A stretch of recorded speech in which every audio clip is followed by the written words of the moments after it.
So this is Kendrick's first beef. But Drake, ever since he came in, right? He came in, nobody believed him. From a hip hop standpoint, it's like what you're saying and who you are. Yeah. Right? The only person that's true to themselves is J. Cole. When they sing Kendrick with hoes, Nah. no, Kendrick is not hip hop. Because what's hip hop, right?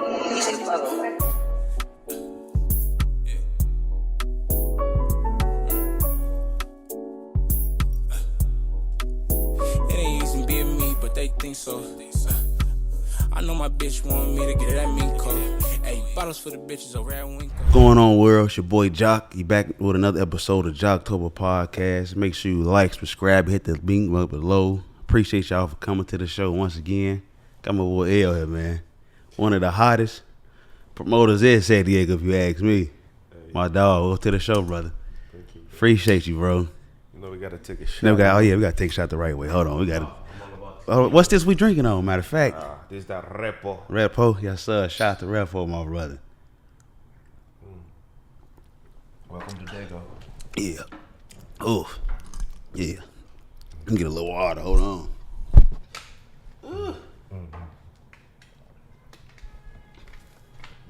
That's how y'all doing in San Diego, huh? That's how we doing, huh? My The brother. hard way, man. You gotta mix in water. Yeah. I should have got a little, what's that, some little lemonade? Yeah, you know what to do. What's up, brother, man? How your day going today, though? Man, it's a beautiful day, man. Another Yeah. day. Another day, another dollar. That's blessed, man. You see what's behind us? Look, man, the views, lovely. Yeah, this gonna be a good one, man. You know, bro, it's an honor having you on here, man. You know, I definitely want to dial into a little couple topics. You know, got to catch you when I can, man. Talk about the life of San Diego. Where you from? You know, your little journey and stuff, man. No, I'm originally from Angola, South Africa. For those that know, I went to school in Fresno. Got a couple folks out there in the valley, and then I moved out here.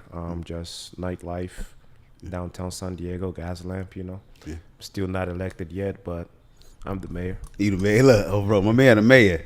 You really got motion going on, bro. You know, I be seeing your stories, man. You be outside.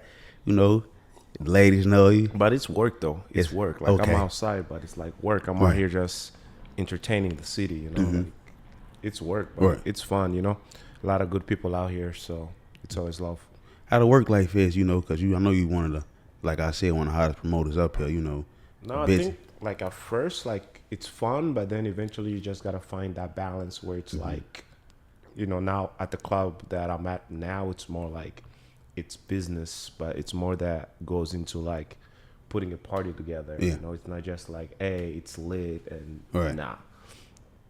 If the lights gotta be on, somebody gotta put the lights on. Hey. If the DJ gotta be on point, somebody gotta put the, you know. So it's just like finding a balance because most clubs in San Diego are either hip hop or EDM or Latin. We're the only diverse club where Okay. we had a Habibi or we had like a, you know, Middle Eastern party on Thursday, sold out.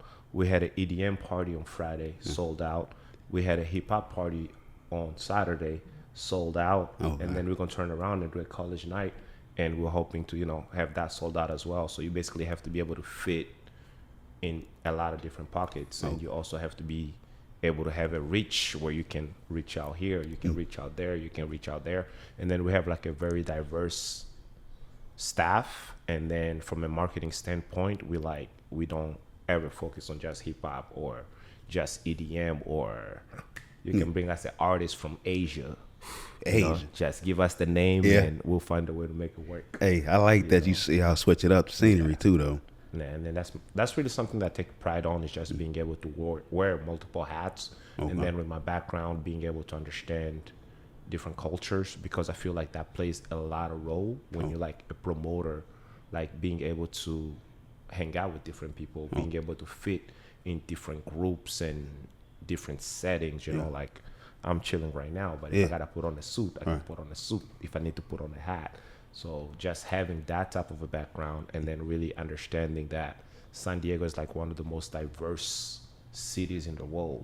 So you have to operate like that, whether it's a club, whether it's a business, whatever you do, you kind of have to understand what San Diego is first. And it's like one of the most diverse places in the world.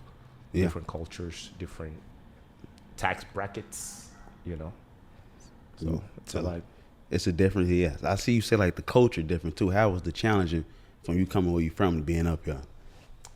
So I went to school in Fresno, so I feel like it's a lot easier for me to be in San Diego than it was in Fresno, because in San Diego, because of the fact that we have a lot more cultures here, then it's easier for someone from outside to kind of fit, where like in other places, because you're only used to this and you only see this, Right. it makes it very difficult for someone from outside to come in, because I've been in San Diego 5 years and I'm mostly downtown, but I know people from different background, and you know, I can be from Angola and then you are from whatever, Right. but because of the fact that we're both outsiders, it makes it easier to deal with each other, because we now both in a new place. Okay. So from that perspective, like, you know, and then it always like it helps to speak Spanish, you know. Yeah, something I need to learn. You know, if you wanna, you know, say hi to a Latina, Yeah, you a little bilingual. I'm speak French, English, Portuguese, Spanish.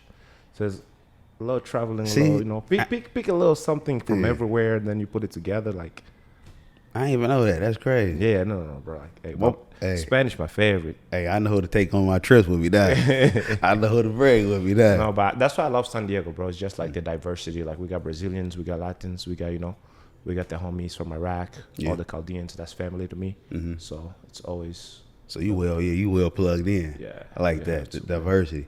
I always want to ask you this too, bro. You know, like being up here in San Diego and then experiencing like networking. Do you feel like it was challenging for you at first, like to start getting into the industry you in, like the field you doing right now? No, I mean, I felt like I grew like naturally. Like I was at a club, I outgrew it, went to a different club, outgrew it. Like now I'm at a club where, I mean, we're the biggest club in San Diego, but I feel like it's perfect because there's always a challenge. Like Okay. we might just get a DJ from God knows where, like from Germany. Right. Like we gotta find out Well, where he- the Germans are. yeah, We well, might get a DJ from Mexico. Then we gotta go find out where that crowd Crowd is. is. So it's always it's fun because it's always different. Like you can, if you came to Park 3 nights in a row, it's not gonna be the same crowd. It's not gonna be the same music. So it's always different, and because it's always different, it keeps everything fresh, and then it always keeps that challenge. Like, and then See. in the process, you get to meet people from different backgrounds, people from different, you know, tax brackets, man. Yeah. Hey, you can speak on. That's Hey, a tax bracket. it is. Different tax brackets, bro. There's a lot of tax brackets in San Diego, but Yeah. that park tax bracket, What it's like? What it's like? you know, I'm just, that's my focus right now. Yeah. Just meeting them folks with different tax brackets. Yeah, they come spend that money. Bro, You know, where we at? Right here? we had both angles. Look, Tax bracket. yeah.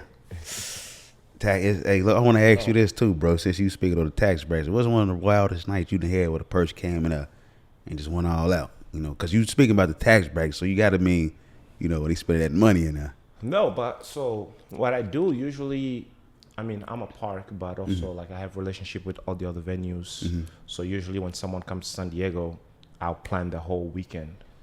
So it's a lot different than Yeah. just, hey, you can come to park and Yeah. ball out. But if you can come to San Diego and ball out, Yeah. that's different, because a lot of people can come. Like, I think we had like a group from LA, like a couple of the homies, we call them the Don P Boys. The Don P They Boys. came through, like, I think they dropped like 20, 30 on a Thursday, right? Yeah. But now imagine doing that 3 nights in a row and then hopping on the yacht on Sunday to recover.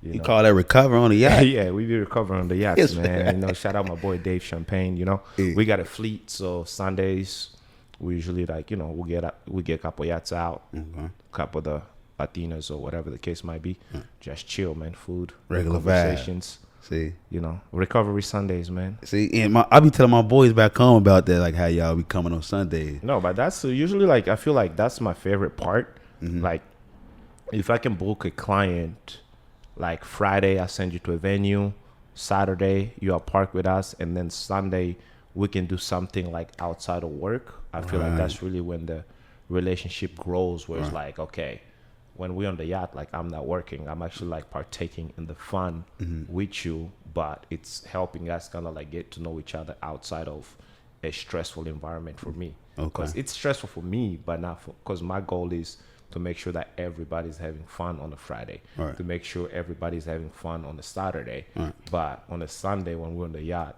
you know, we got the DJ taking the chef, you know, I'm chilling with somebody's daughter, but it's relaxing. Relax. It's vibes. See, I see you said you talked about how it'd be stressful because I know you got people like you said not just calling for the table, they calling for the nightlife, like yachts, you know, the adventures to go see around, all this certain stuff.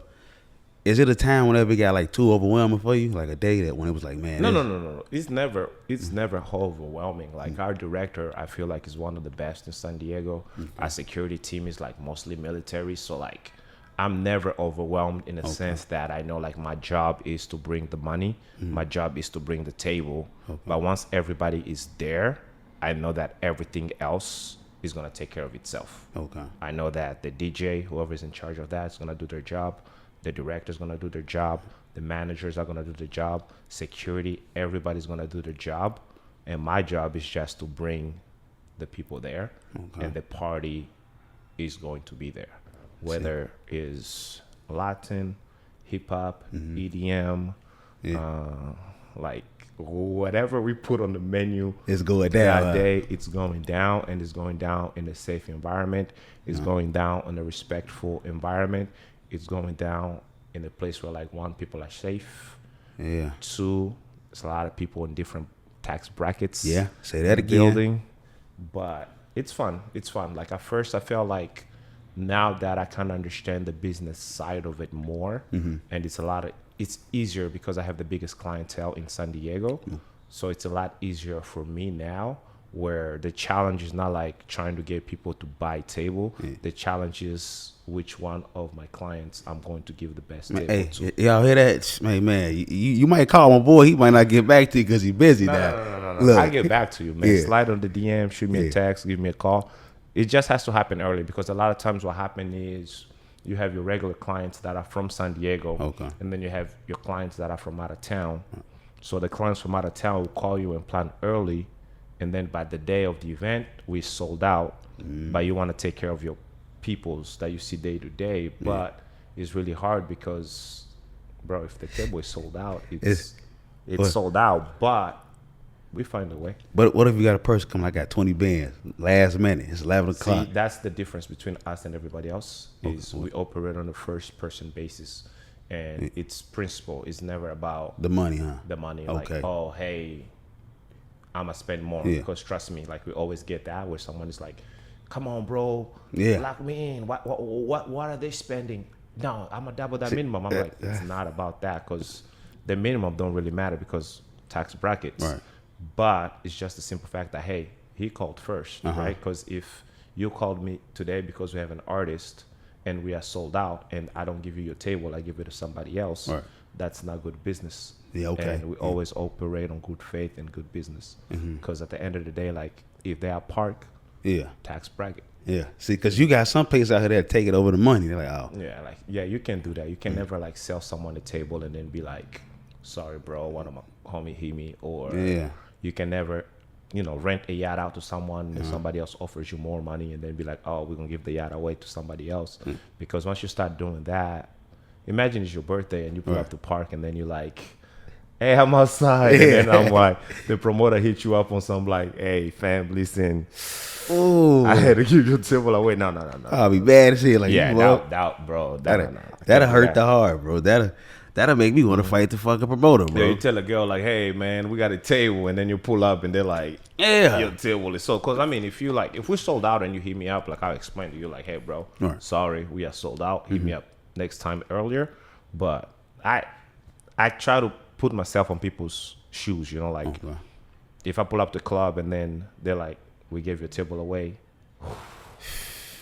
I'm ready to rumble, boy. Bro, you're like, hey. Especially don't let you have a bunch of ladies with you and it's your birthday or that's something. The thing. And then you're like, oh yeah, my boy L got me taken care of. And then I can't do that, bro.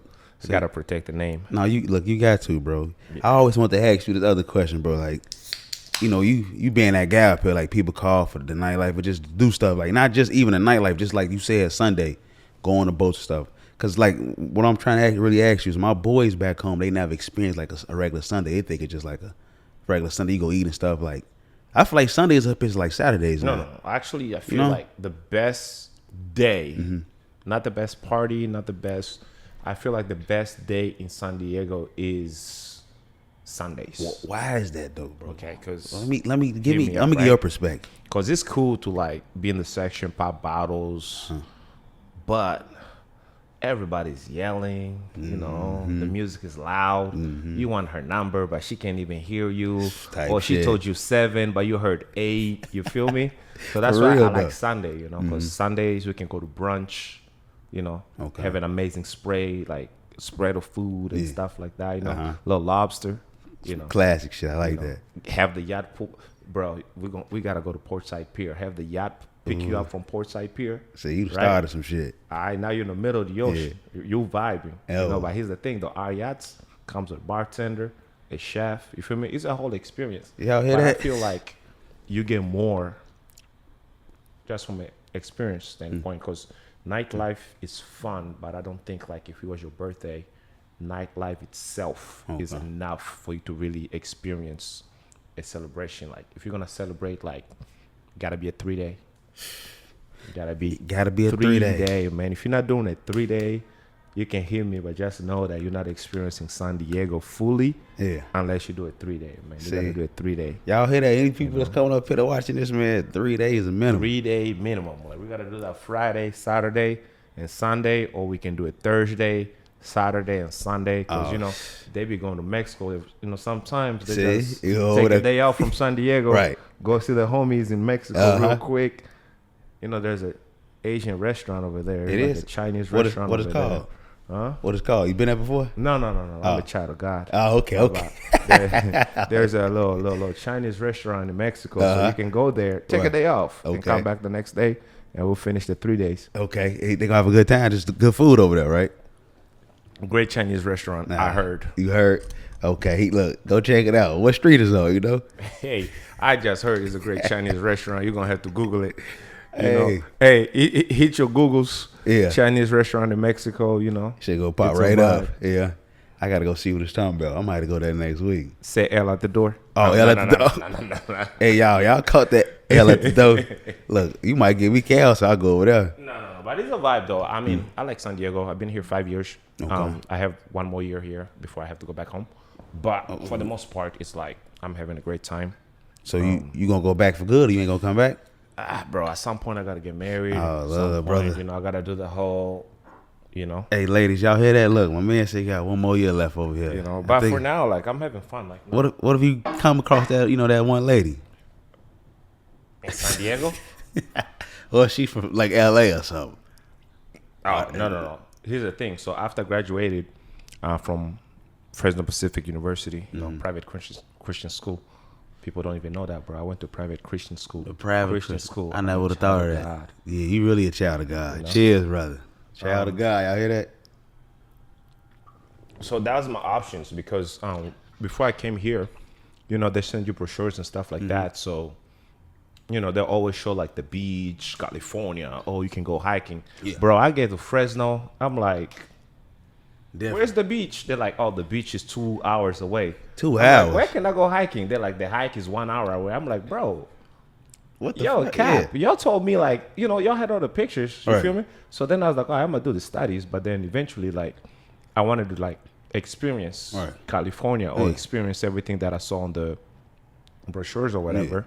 So the plan originally was like really to just come to San Diego. I mean, it was between LA or San Diego. Why you choose LA over San Diego? No. I chose San Diego over LA I mean, yeah, because I okay. felt like LA is a vibe, like Mm-hmm. it's cool, Yeah. but I feel like y'all limited, like in the sense that San Diego offers more, you know. Okay. Because the nightlife in LA is probably like a tick better or whatever, Yeah. but in San Diego you get that and more. Okay. I want to ask you something now since you got me with this one. What's the difference? Okay, my bad. What do you consider a better nightlife? Is LA better or is it San Diego better? San Diego is better because one, they have LA doesn't. But I just feel like all our clubs are in gas lamp, Okay. right? And then all our clubs are different. So you have the Latin clubs, you have the hip hop clubs, you have the EDM clubs, you have open format clubs. Okay. But if you were to go somewhere, I can, in one night, I can go to 4 different clubs, right? In one night, I can go to 5 different bars. To me, I feel like that's a better experience than if I were to go, shout out my nigga Daryl. Yeah. If I were to go to PH, Okay. right, on a slow night, I'm stuck there, right? All right. Okay. If I were to go to like whichever club and they don't have a table available, I'm stuck there. But you can come to San Diego and be like, hey, I only have one day in town. I want to check out this spot I heard about and check out this spot I heard about, but I really want to go to park. Cool. Bro, start your night out here, check it out for a little bit, get a drink, go over here, check it out, get a drink, and then come to the club. So like literally a lot of time is like there's great restaurants downtown. Yeah. There's great clubs downtown. There's great bars. So you can basically get the whole experience in the same area. Where to LA, like we went to PH. Yeah. And then we had to get an Uber across town to eat at the restaurant that I wanted to eat at. And then we had to come back all the way. It's like... Oh, that's too much. It's like too much. It's like, bro, I just want to grab a bite and go to the club. You feel me? Or I want a promoter that will tell me like, hey, bro, what's the best restaurant that you guys have available? Oh, this restaurant, cool. Yo, can you lock me a table there? Yeah. Oh, I don't really fuck with them like that. I'm like, wait, so you a promoter, you a host, and you don't have relationships with the restaurants? Right. You don't have relationships with, like, if you come to San Diego, right? Any host, I mean, main guys, right? There's like 4 or 5 of us. Okay. Anything you need, right? As far as like, hey, I need a party bus. We got you. I need a restaurant. We got you. I need a club. We got you. Even if it's not the club that I work at. If you would say like, I need a club, this club, I got you, right? If you're like, I need this, I need it. Like everything you need, the host is / concierge. Okay. We are able to accommodate. You need a hotel. Which hotel? Okay, call this number, call that. I feel like that's what separates San Diego from LA. Because LA, everybody want to stand there, look cute and be on the phone. But San Diego, like... It's going on. It's an experience. We're eating good. We go to the club, and you get home safe. Ain't nobody trying to take nothing from you. They can say that over there. See, and that's what a big thing I want to say about tax brackets. Yeah, safe you go out in San Diego, you go home because everybody that you are partying with is of your tax bracket, or they understand. It's like, bro, people are going out to have fun, bro. Like all that energy, like nah, like if I'm out, I shouldn't be, looking over my shoulder. And, over there, like we had to pull up with like, see, and that's you don't want to deal with that. Yeah, so that's why I feel like San Diego is better than over there. We ain't go. But I love it there, like for sure. I got like couple restaurants that I like to go to. Yes. I go to PH because it ends 10. It's always a vibe, Yeah, so it's always a vibe. So there's a few people that I mess with over there. I got a couple homies over there as well. But as far as like experience-wise, like I don't think that there is a host in LA that can put together an itinerary for a client the way that we can put it together in San Diego. It's a one-stop shop. And we have the Mexican restaurant. No, not the Mexican restaurant. We have the Chinese restaurant. Bro, you don't... I think you need to give us a little insight on this Chinese restaurant.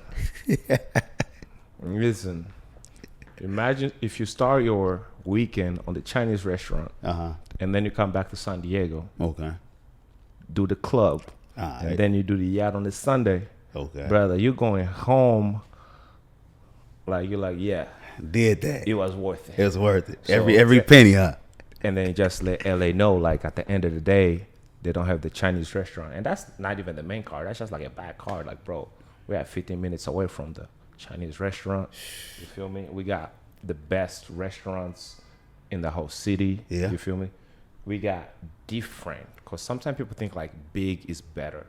Okay. But we got, like, different types of clubs. We have small clubs. We have medium size. We have big clubs. We have historic clubs. We have speakeasy. There are 10 speakeasies downtown. Man, you feel me? So you can just get together with your girls on a random Friday and just have fun discovering things that are not on Google. Okay. You feel me? Yeah. So it's a vibe. Like, trust me, bro. It's supposed to be 2 years. Yeah. I'm here 5 years now. You so distracted, yeah. You having a good time. Your boys having too much good time. I hope my mama don't watch this. Hey, Mama Deuce, we watching, we sorry. You feel me? No, but San Diego's a vibe, man. San Diego's a vibe. LA's a vibe too, but it's just a different type of vibe. But my preference is San Diego, bro. Yeah. You know, better tax bracket, but also like safety is important, bro. You don't ever want to go out and feel like you're not comfortable because of what you're wearing, or you're not comfortable because you did not bring enough people with you. Yeah. And then, you know, them tables over there be like 20 niggas for no reason. I can't do that, bro. Like, I want space for the ladies. No ladies over there. I don't want to be at a table with like 15 dudes for safety. And it's like 4 girls. I'm like, no, bro, it'd be like me, the Jones brother, and all females. See, you're not getting that in LA, like you said, you bro. Can't, because you gotta look out for yourself, safety, one, and then 2 is like the tax bracket over there is a little iffy. But I love them though, you know. I got love for them. Still got love for y'all. You know, I can't. That's crazy, bro. Look, I could definitely agree with you because I go out here a lot, bro. No, San Diego's a vibe because I feel like, especially like if you know like where to go, and then restaurants more so than nightlife or nightclubs, because I feel like nightclubs we have a few, but restaurants we have like a lot of restaurants. Between Gaslamp and La Jolla, you have like a lot of options. Bro, let me get your top 5 restaurants in San Diego. Yeah, I need that. You're trying to start. Hey, look, we might bring y'all some more people that way. Come on, now. Listen, here's my thing, right? There's people that I have relationships with that I know for a fact if I do call them, you know, no matter what the situation is, they will answer. Okay. And because of that, they're my favorite. Okay. Right? So it's not necessarily like which are the best restaurants. You got relationships, man.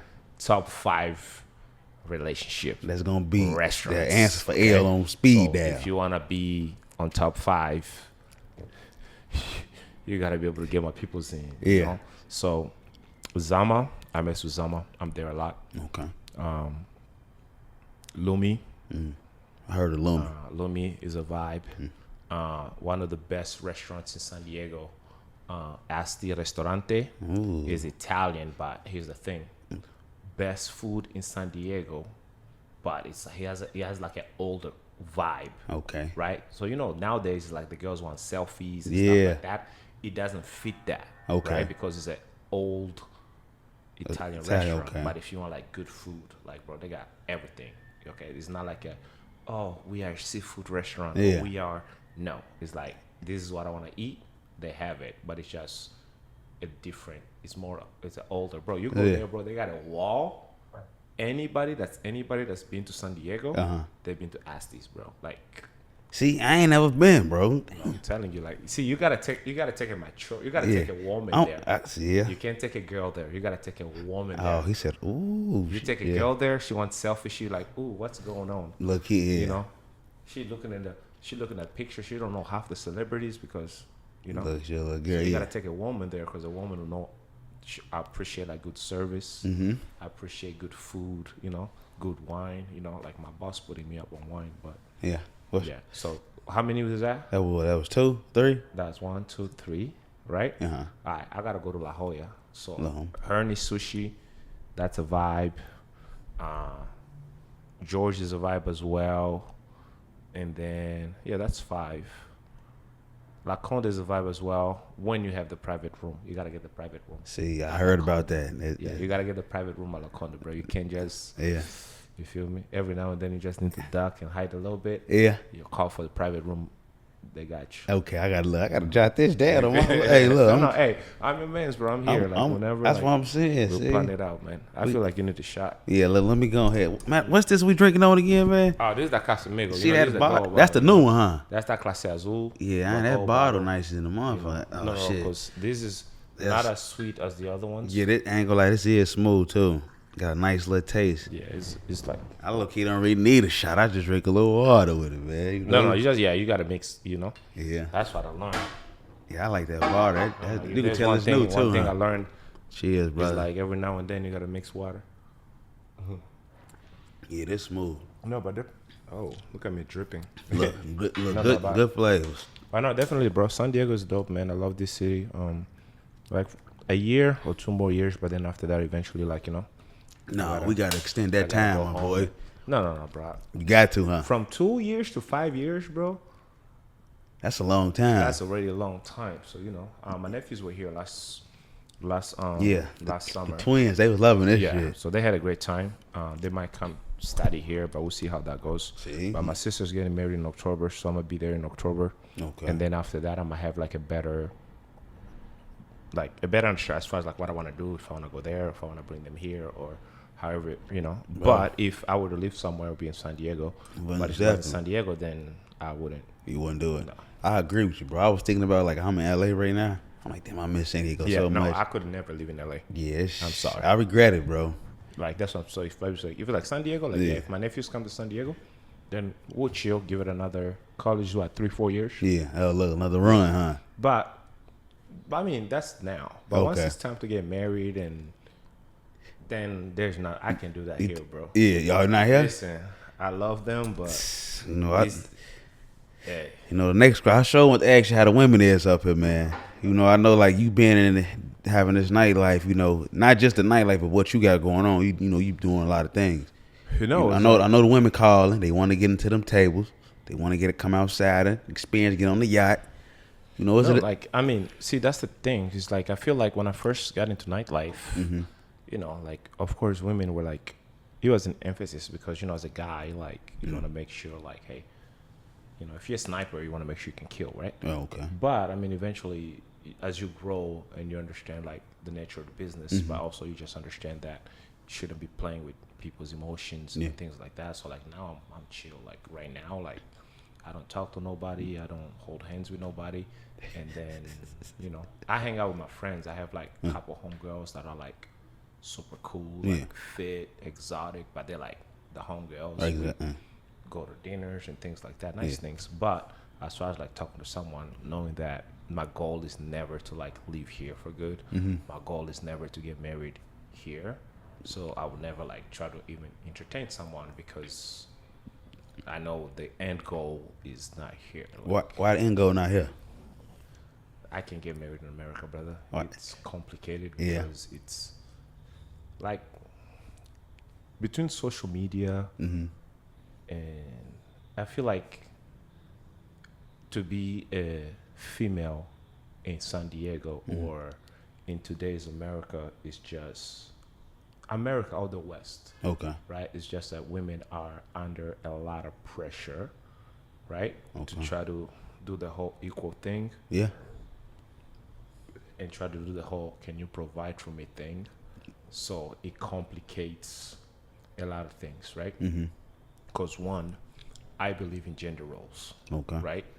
And me believing in gender role does not necessarily mean that I think men are stronger or no. I just mean that I believe in gender roles, right? Okay. I believe that my job as a man is to provide. Right. Whether that means having 15 jobs, whether that means breaking my back, whether that means that's just how I was raised.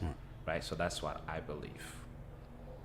In my culture, where I'm from, you are allowed to have as many wives as you can provide for. Okay. Right? Right. My dad has 2 wives, 2 families. So I have seen the plus and I've seen the negative, right? Okay. I've seen how that is good, right? Because I have more sisters. I have a bigger family because of the fact that my dad has multiple wives. Okay. But I have also seen how that is not okay, right? Right. So it makes it very, very complicated from someone from Angola, right? Who was raised in believing you can have as many wives as you want. You have to provide for your wife.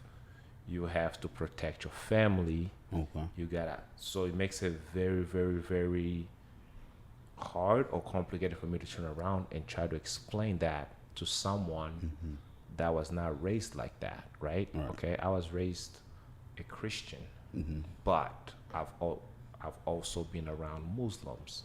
I've been around Catholics. I've been around a lot of different religions, right? So my head or my mind or how I see things, I feel like either I don't get married or I have to go back home to get married, right? Okay. Because, and it's not even about the money. Because like I was talking to a friend, he was like, "Oh, you don't want to lose that 50%." I don't care. If I wanted to be rich, I'll be in Africa right now. I'll be in Angola. Like we loaded over there. Like over here, I'm chilling, right? Yeah. But it's just that because we believe like marriage is for life. Okay. And then when you get married where I'm from, your whole family is invested, right? Your friends are invested. When you're in a relationship where I'm from, your family is invested. Your friends are invested.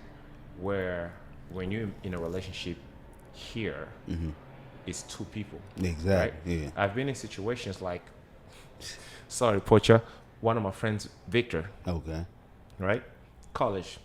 Every time we hang out with Victor, he's single. As soon as he gets a girlfriend, we don't see him. Type show. Right? We gone. So in my head, right, I'm like, yo, if you have a girlfriend and she does not like your friends, or if you have a girlfriend but you and your girlfriend cannot hang around your friends, that means you can't hang around your family when you're happy, right? Right. Which makes no sense, because if I'm dating someone, I would like for that one person to be able to hang out around my friends. Right. Because if my girlfriend doesn't want to hang out around my friends, or if I don't feel comfortable my girlfriend hanging out around my friends, that means they're not my friends, right? But the problem in the States is what? You don't want your girl around your friends because everybody's listening to rap music talking about, I want to fuck a nigga's wife. Yeah. I want to fuck a nigga's girl. It's like, bro, why are you so obsessive with the idea of Because that's what's going on. fucking with another person? Like, because when you in a relationship or when you're married, that means that that person belongs to you. You belong to them, right? So the idea that someone can just be overly like obsessed with the idea of like fucking with your girl, right? Like that's like a like, oh, I fucked that nigga's good. What? You feel me? I can deal with that from her, and I can deal with that from them, right? As my friends. Right. So the only way for me to like be in a situation where like I'm comfortable and she's comfortable is to be within a culture that I feel like understands that. And I feel like the West has lost that because of social media, because of rap music, because of like, for whatever reason, is, bro, if you had a girlfriend and that's your girlfriend, like, I'm not a saint. I'm not going to lie. Like, there's girls that I've snapped, the homies have snapped. Yeah. That's different. Right. But if I have a girlfriend or if I have a wife, I should never be in a situation where like, I'm like, oh, I'm not comfortable leaving my wife around the homie. Because then that means either he's not the homie or she's not my wife. Right. Right? Because so that means two, right? So that means either he's not my friend or she's not my wife, right? Because there's no way that, because it takes two, right? So there's no way that our friendship would never be like in a situation where like, you know, we men, we look, be like, she's bad, right? But we'll never be in a situation where like you feel like, oh, that's L's girl, what's up? And then she should never be in a situation where she's like, that's L's boy, what's up, right? So think about it, right? So that means her and you, right? So that means like from a friendship angle, I failed. From a boyfriend or husband angle, I failed, right? To be in a situation like, but when you live in the States, like, of course, like, I'm good here. Like, I understand it. But I just don't like that angle of promoting things like that, right? Where like, oh, I fucked the nigga's bitch. Like, hey, it's lit. But when you really think about it, it's just like, we are lost people when we are here, right? Because, bro, if the girl is married, like, why are you pursuing her? If the girl has a boyfriend, why are you pursuing her? Some niggas ain't got no respect either. No, see, that's the thing. Because where I'm from, if you ain't got respect, you get dealt with. Okay. But over here is different. Okay. That's what I'm saying. I'm having fun. But as soon as I'm done having fun, yeah, I can't be here, bro, because I'm the type of dude that if you disrespect the family, Yeah. consequences. Okay, I see what you're saying. Can't do that here. You can't do okay. That's what I'm saying. 2 more years, You gotta go back I home. gotta go. Because, I'm pushing, I'm pushing in age, and Yeah. I've been doing this for like 5 years, and I'm having fun, but also like I understand like at some point you have to get married. Yeah. At some point you gotta have kids. At some point, I came to school. I came here to study, Yeah. and I feel like I have 2 BAs. Yeah. I don't have a master's or anything like that, but I feel like between like learning just out and about from the culture, Yeah. I've gotten like enough experience that when I can go anywhere else in the world. And you accomplished a lot of shit too. And be okay. But once it's time to settle down, like I wouldn't want my kids to live in this environment. I wouldn't want my wife to be in this environment where there's not like enough respect shown to women. Okay. Whether it's social media, music, and not all generally music, specifically speaking as hip hop, Right. like, Yeah. but I just personally couldn't live here when I get at an age where I feel like Want to settle down. it's time for me to settle down. And because that's the thing, like, bro, like we have fun, but at some point our lives become somebody else's, right? At some point you're gonna become a parent. Now your priority is no longer what you want. Your priority becomes what's best for your wife. Your priority becomes what's best for your kids. Yep. So once I get to that point, I can do it here. See, look, damn. You opened a little novel book right there. Do you feel like because you said like how you go back home, you feel like you talked about having 2 wives back home. Do you feel like that's something you could accomplish here? Like if you was ever to try to do it? Because I know some women ain't gonna be okay with that shit. Here, it's hell you for you. lose 2 wives here. Yeah, I was man. So that's it's not a problem. Like I just, like my priority is not necessarily 2 wives because my dad had 2 wives. Okay. And I see both sides of it. But my priority is just like living in a community that shares your values. Yeah, okay. Living in a community that's a community, Yeah. right? There's not like fake shit. Like, there's not like a lot of like, like no. Bro, There's a lot of fake shit going on in Cali. Once you grow up and you're an adult and your priority is having a family and building a family, like I don't even think like divorce is an option like where I'm from, right? Here when you get married, like half the time like your boys are telling you like, yo, you think this is the one, are you sure? Yeah. And they're not telling you that because they hope you succeed. They are telling you that in the fear that you'll fail, right? Damn. Because the divorce rate is 57%. So getting married should never be a gamble, bro. Yeah. Like once the divorce rate is at 57%, then it's either the institute of marriage needs to be abolished, or people need to be realistic that one, we are human beings, right? Okay. On one hand, the idea of like one man belonging to one woman, it's iffy. But then you have the other argument, which is like, well, if one man can have multiple wives or marry multiple Yeah, I was just girls, trying to say that because they're gonna why come with can't that. the girl marry, right? Yeah. So that's when it gets tricky, That's what I right? say. Yeah. So I don't want to deal with all that. Yeah, That's why 'cause I'm giving you guys 2 You know more they summers. gonna come with it. 2 more summers, then I'm back home. See, because I feel to say some women gonna be like, man, look, I feel like I can. If you could do that, why can't I do that? You know? Exactly. But the idea was what? The man's supposed to be the provider. The man's supposed to be the protector, right? Right. Yeah, but on the West, that's not the case, right? On the West, by law and everything, the woman is a lot more protected than you are as a man. The woman is more protected, and then if you act as a black man, it's even worse, right? So women have, I feel like there is such thing as overcorrection, right? Okay. So in trying to protect the woman, Right. we went way too far. Way, look, right? yeah, look, way Because too. when you got homies paying $50K, $40K a month For the hold child on. support Child support. for a woman that's outside the whole month. Key word, he said outside. Okay, so Yeah. now you feel me. So we overprotect, like in trying to fix something, right? We over, you feel me? But those are not issues or those are not situations that we have back home because honestly, the idea of even like divorcing, what is the word what is it, irreconcilable differences? Shit, I ain't gonna. Yeah, like all, if not all marriages that end, they say irreconcilable differences.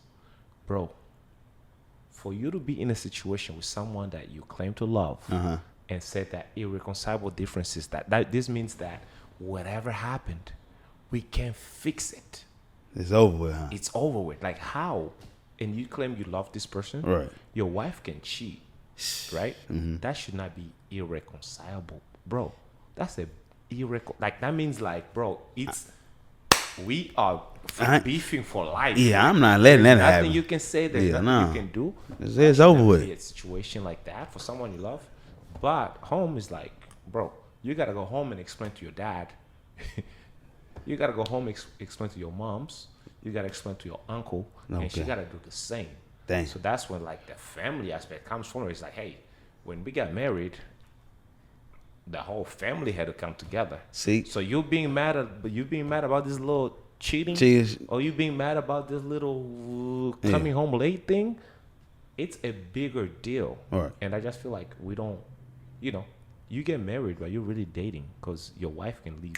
Yeah, that's true. And I want to add to what you were saying, because I see, like you mentioned how back home, like when you say you in a relationship, everybody involved, like everybody friends. is involved. You think some women, like, I see why you don't want to date up here, because a woman up here not going to be cool with it. Because you got some women like, why your family involved? Supposed to be just me and you know what I'm saying? No, like it's supposed to be me and you when we're home, but it's not supposed to be me and you when we at a family dinner or when we at a family something, or when I'm out with my friends. When I'm out with my friends, it's like if it's 5 guys, it's 5 girls. Like, oh, the girlfriend's over there, the guys over here, we over here playing cards, they're over there doing what, they're enjoying things like that.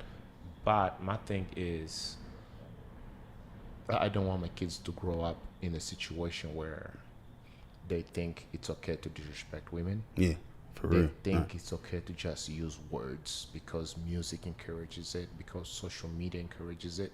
And then you have so much access here that, freedom is good. Yeah. But too much freedom, brother. It's not good, huh? It's not good. You need a parent that can tell you like, hey, son, this is okay, this is not okay. Yeah. But once you get to a point where it's just like, everything is good, no. Yeah. And like you said, this generation different now, bro. No, and it's gonna get worse. You don't think it's gonna get no better, huh? Oh no, we passed it, bro. Like I know it's girls I be seeing it's like 18 trying to sneak into the club. I seen my crush put it up on Instagram for $9.99. I cried, brother. Oh man, I cried. I said, what? Yeah. But I was ready. I was here like, hey, what's your name? Let me take you to dinner. Right. Let me take you to the beach. Like, let's get to know each other.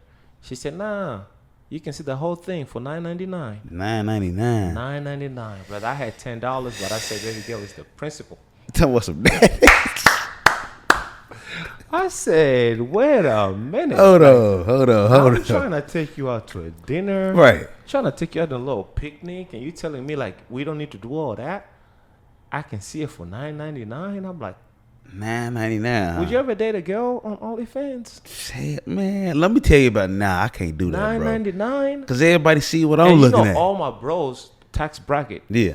All my bros got $9.99. Oh, so now they're looking at you like, this nigga, bro, you ain't got $9.99 to take care of your girl, right? And I'm talking about providing. When you're bro, like if you're my girlfriend, if you want to work, like that's fine. Okay. But I'm just saying, like, because the whole idea is like, oh, I want to be an independent woman, but there's a difference between self-respect, right? Because you can be dating someone, right, and literally have your whole body online, for any stranger, anybody.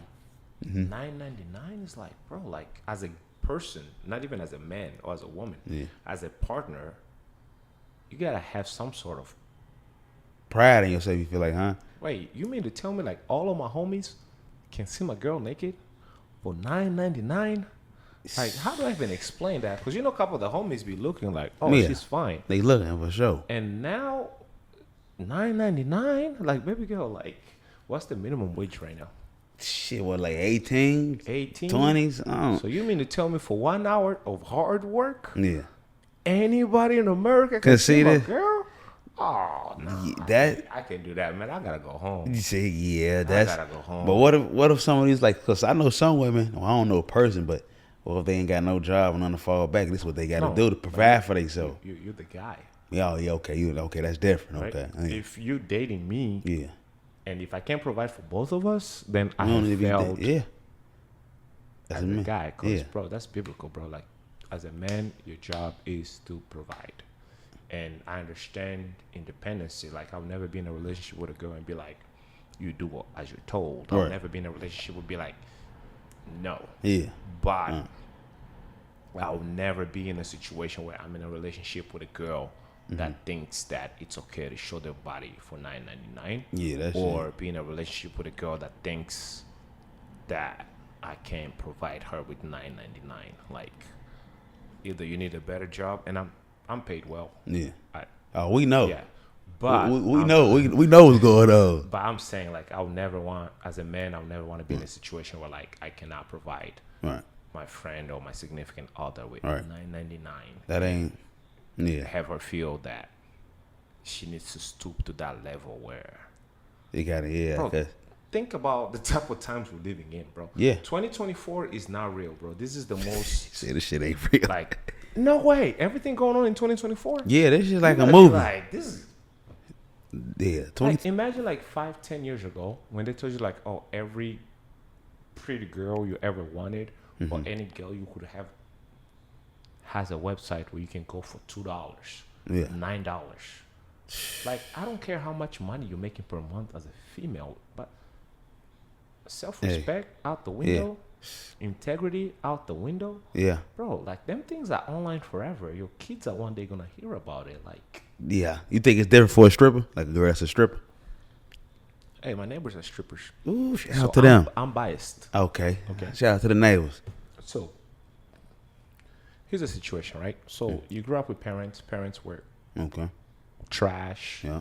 You know, you moved to San Diego in search of a better life. You wanted to be a bottle girl. You wanted to work at a restaurant, but because of whatever reason, you know, you couldn't get those jobs, and you decided, like, you know what, I'm gonna grind for a year or two, do whatever I gotta do to make money to provide for myself. And you do that while you put yourself through school. Right. You do that while you try to find a better way. That's a means for survival. Okay. That's different than a girl that has a boyfriend, a girl that has parents, a girl simply choosing that Okay. as a way to make passive income. Ain't nothing passive about you, Yeah. you know, Right. putting it online, talking about OnlyFans. No. baby. $9.99. None of them niggas is your fans. Like, just some weirdo, man. Some old weirdos. You know, it's some old it's bad weirdos in here, there. bro. Like, this whole year, this whole generation, it's just like at a, you know. So that's really like, that's my whole thing. I'm like, bro, I can do it. Like, Yeah, I see what you're saying. Yeah, it is kind of fucked up. We live in a messed up and fucked up time, actually, bro. and I don't know when it became okay. Yeah. And no, like, there's no pushback, you know. Like, Yeah. there's no pushback. Everybody just like, cool. Like, hey, do That's what what you it gotta do. is, There you yeah. go. That's not independence. It's not. You showing your body for money, or you doing things that you don't want to do for money, it's not independence. Because, you know, like, one of my homeboys, he got a baddie, like one of the top things, you know, in San Diego. And I'm like, bro, damn near a millionaire. And I'm like, yo, makes no sense. Like, why is it that, you know, you're doing well in real estate? Like, why is it that your girl still has a link on her bio? She likes her independence. Man, I'm not trying to hear that shit. Wait, nigga, you're a weak dude, bro. Yeah. Wait, if you got money, right? And that's my lady. And that's your lady, right? You got money, bro. Bro got money, like TV money, real estate money, like. That shit shouldn't even be in her bio. And your girl in her bio, and you're talking about like Independence. I want her to be herself. I want her to be. Bro, tell her to go do yoga. Like, baby girl, here's the card. There you go. Do Yeah. yoga.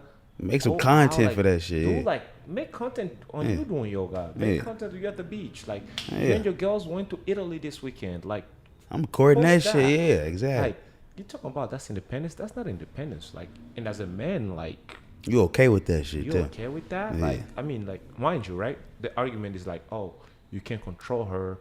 Yeah, we're not saying that, but we're just saying, like, as a man, you should have a conversation with your girl. Like, hey, Yeah.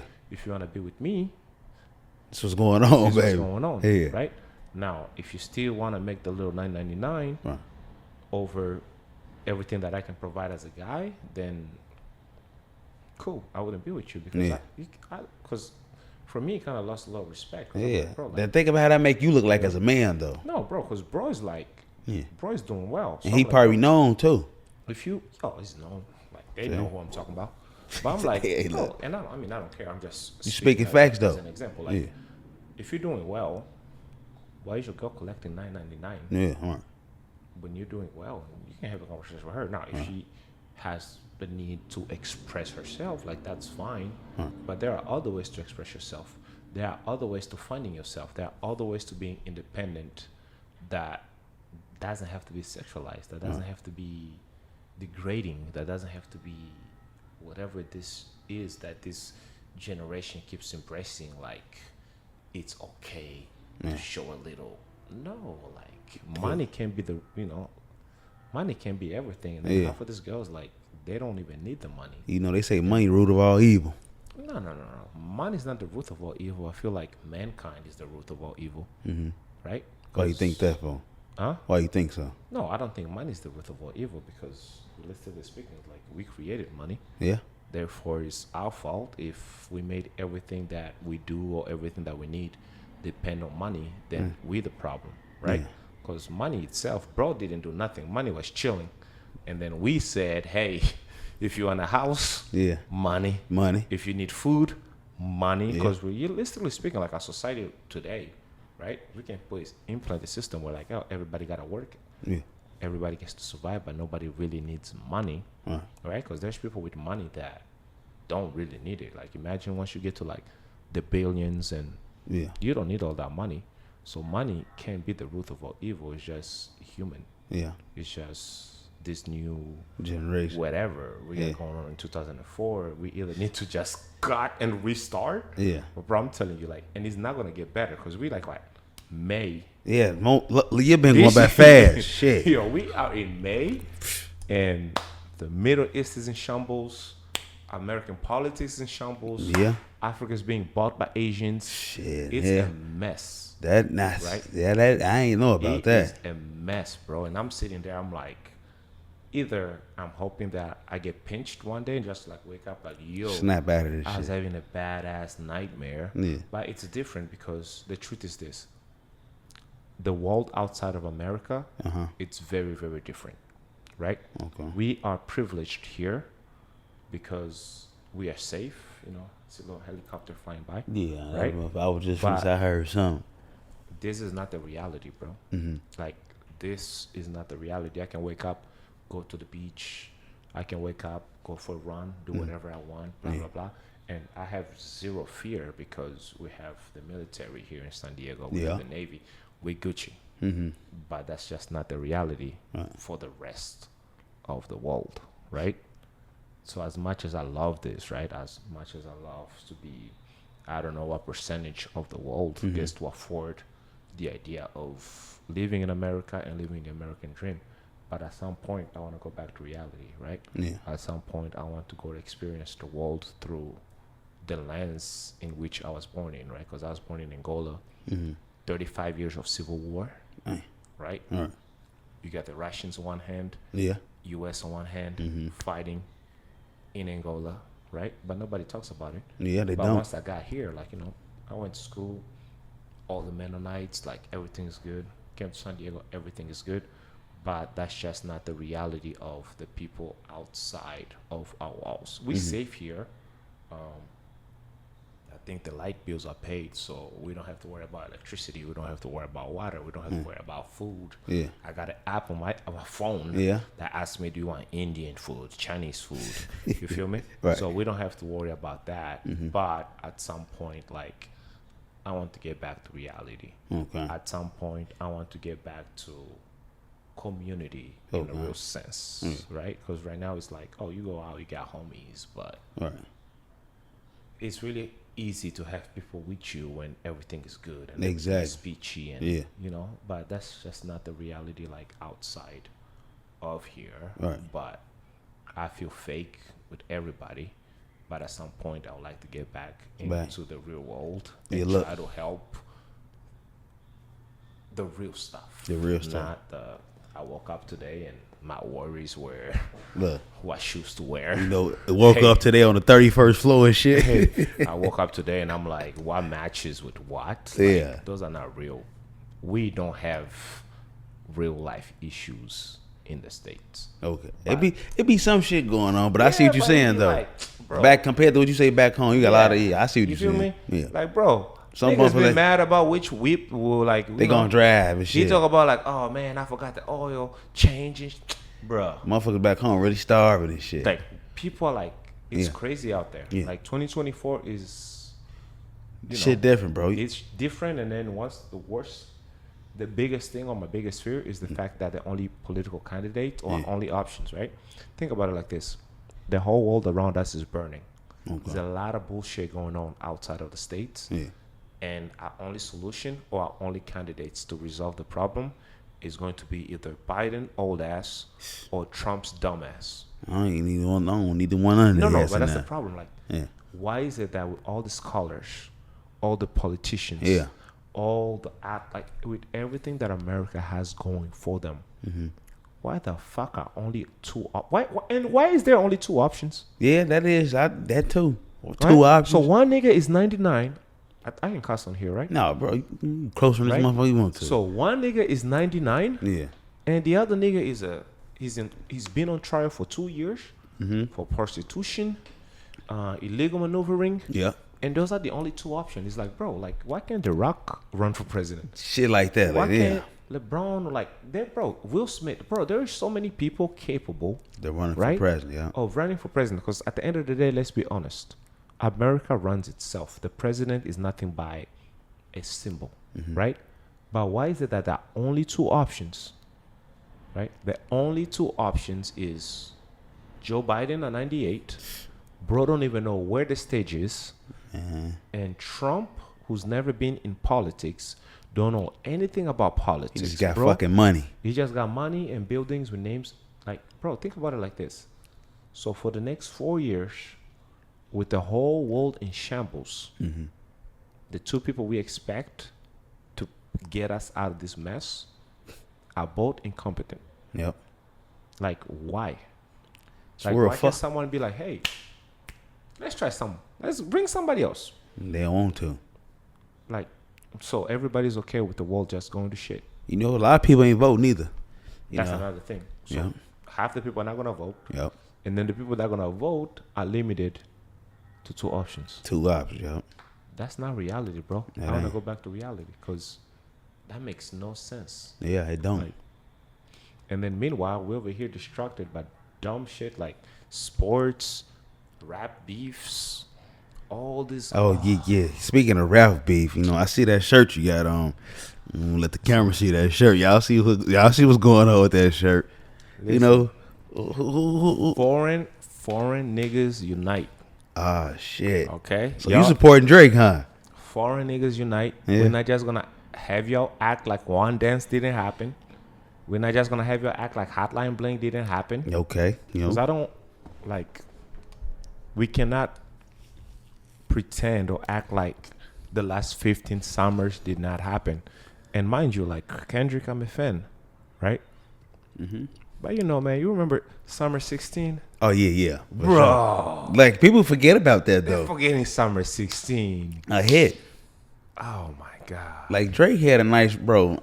I ain't gonna say he had a nice. He had a classic run. He still got it going No, on. the thing is this, right? My thing is this. I understand rap beef, and that's fine if you wanna sit down and be like, "Hey, who is the better rapper? Who's the better MC?" From that angle, I understand it. Like, bro, K. Dot, no doubt, Okay. right? But we just cannot understand. We cannot underestimate or pretend that everything that Drake didn't happen, bro. I'm OVO, right? Okay. Think about it like this. An actor, right, from Canada, goofy as hell, with the glasses, right? Comes to America, right? Against all odds, takes over the music industry, not just rap. Okay. Because that's where let's not get caught up on rap. Drake is not a rap. Okay. Right? Takes over the industry or takes over the rap game for 15 years. Gives us a summer after summer after summer. Hit after hit after hit. Yeah. He takes hip hop because what did not say? Hip hop is dead. Yeah. Drake said the rap needed change and I'm the motherfucking cashier. He did say That's that. how he came into the game. Yeah. So y'all were dead, right? He came in and took it into bigger atmosphere, right? Because it's like, hey, y'all over here focused about who's the best, the fastest. Because that's the thing. When Drake came in, like, it was who's the most gangster and who can rap the faster. Right. That's what rap was. Our bro told everybody and showed everybody, like, hey, there is real money to be made, bro. Yeah. In pop, in music that resonate outside of the black culture. Yeah. That's what Drake gave to them, right? And of course, because he was the hottest, everybody want to be around you, right? Then we can't turn around 15 years later and be like, oh, you're not black. Oh, you're a pedophile.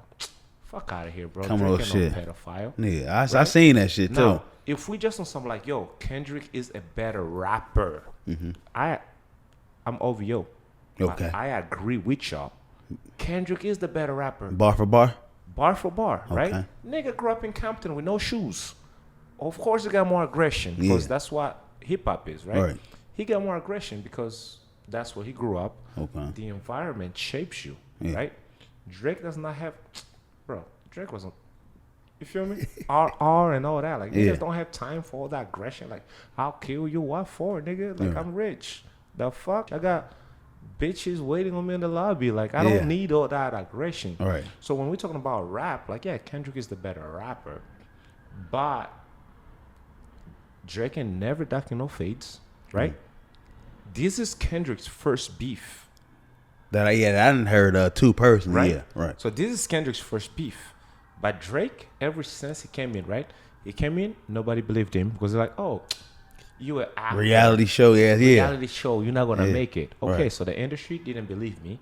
I found my own way. I found my own lane, and I made it. Right. And now that I'm the biggest, everybody that I helped along the way, bro, you got Rick Ross, fat ass, talking about BBL Drizzy. Rick Ross, nigga, you need a BBL.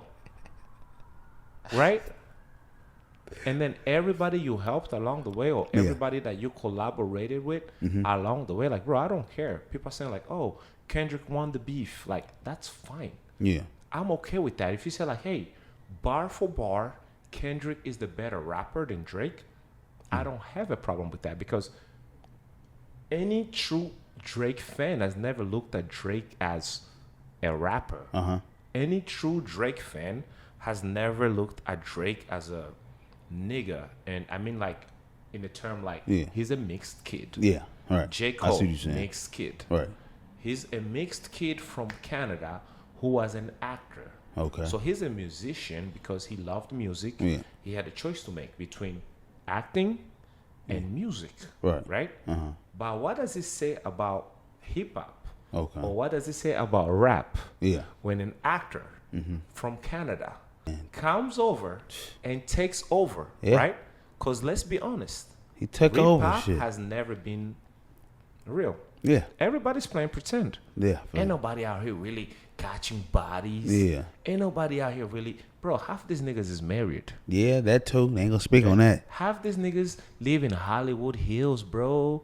They not in the streets. Yeah. They're not catching bodies and fucking 15 bitches and... No. But you got some people saying Drake rapping like he still is though. Bro, but that's the thing. Because everybody is doing that, right? Okay. So... if I understand, like, oh, this shit is make-believe, right? Because Rick Ross is what? A PO, right?